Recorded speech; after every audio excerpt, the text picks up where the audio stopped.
Hello everyone, I'm Jonathan. I'm one of the pastors here at Revolution 22.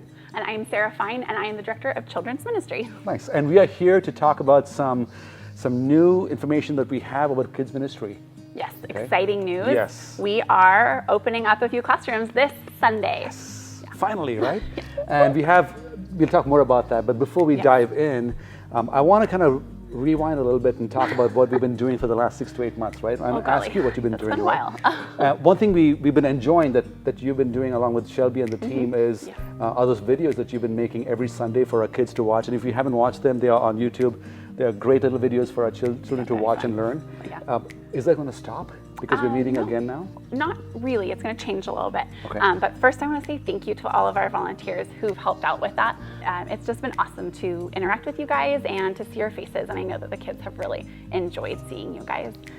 So it's not going to look exactly the same. It will morph just a little bit, but let's talk about that later. Yes, we have some news about that as well. So what have the kids ministry team, you and Shelby, been doing for the last 6 to 8 months? Lots of long coffee breaks. We've visited a few coffee shops in town. No, that's not what we've been doing. We've been trying our hardest to keep connected with you kiddos. Maybe you've gotten a few doorstep deliveries and some fun birthday mail.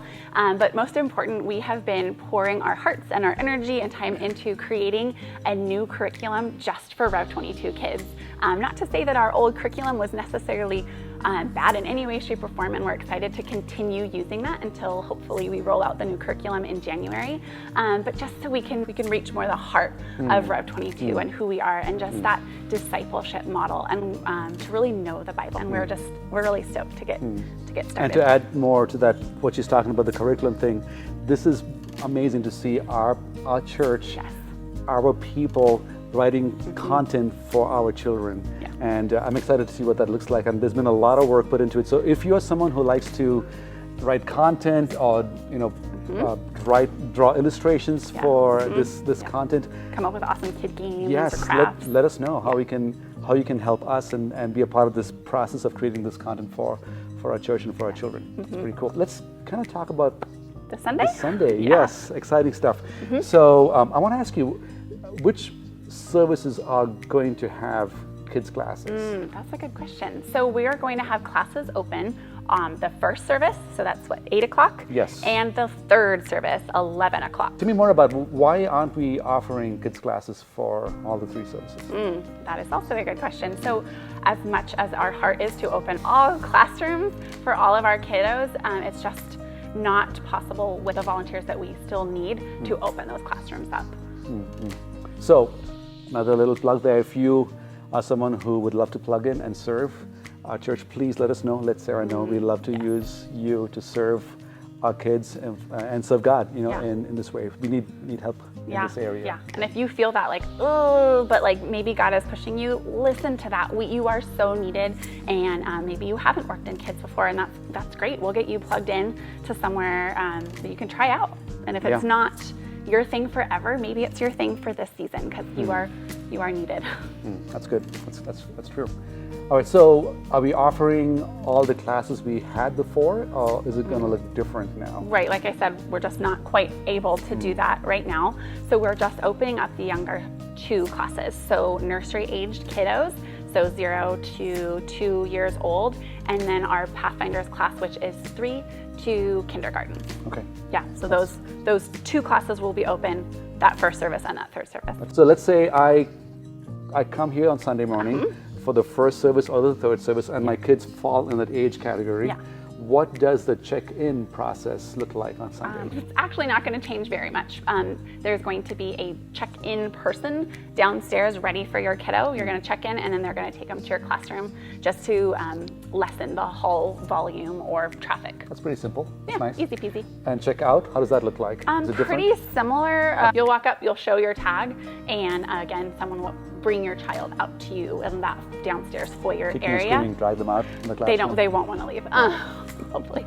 But also, if you see that it's kind of crowded down there after service, go talk to somebody outside. Use that time to fellowship, right? Because that's what we've been longing for, and that's the value of why we're opening right now, to gather. So feel free to go chat it up with somebody and then come back and grab your kids a few minutes later once it's not quite so busy down there. That's awesome. That's pretty cool that we can do that. So we got to talk about this because I'm sure you've been thinking about what's going to happen with masks and all those things, and I know this is a heavy topic, and the beauty of this season is that we've had some amazing discussions with people around this topic who are struggling with it, who are wrestling with it, and just so you know, if you haven't watched the videos that we made a couple of weeks ago, or if you haven't been to church in a while in our building, the pastors have asked people to wear a mask when they're here, and if you are unable to wear one, or if you don't want to wear one, we still want you to be here. We still love you. We want you to be a part of the community and the body here.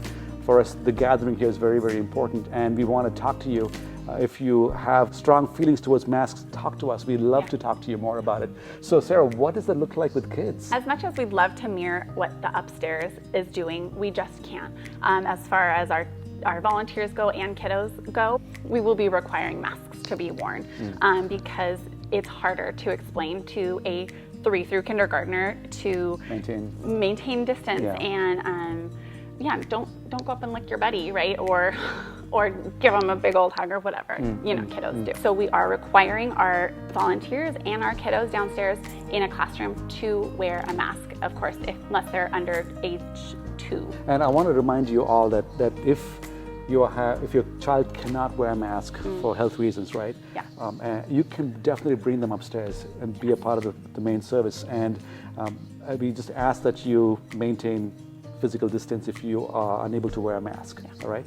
And so your kids can be a part of the service. It's okay if they are crying, it's okay if they are laughing or talking. Yeah. It's perfectly fine. Don't feel like you are in trouble if that's the case with your children. Absolutely. We are here to come alongside of you guys and, like John said, chat with you guys about it. And we love seeing your kids down in the classrooms again. We're stoked about that. And we're excited to hear them and see them in service with you guys as well. Yes. And to kind of come back to the video thing we were talking about earlier, because we were making these amazing videos. Actually, you were. What's going to happen with the video thing that you were doing? How is it going to morph? So we will just be videoing and live streaming from the classroom. If your kids cannot or are unable to attend kids' classes, they're upstairs over here, or they're sick at home, it's okay. We'll find a way for them to receive the information that's being taught in the classrooms. Okay. And also, we want to kind of remind all our parents, all of you, that if your child is sick, right? Yes, right. And there's a good chance it just may be, teething, or it could be something really, really silly.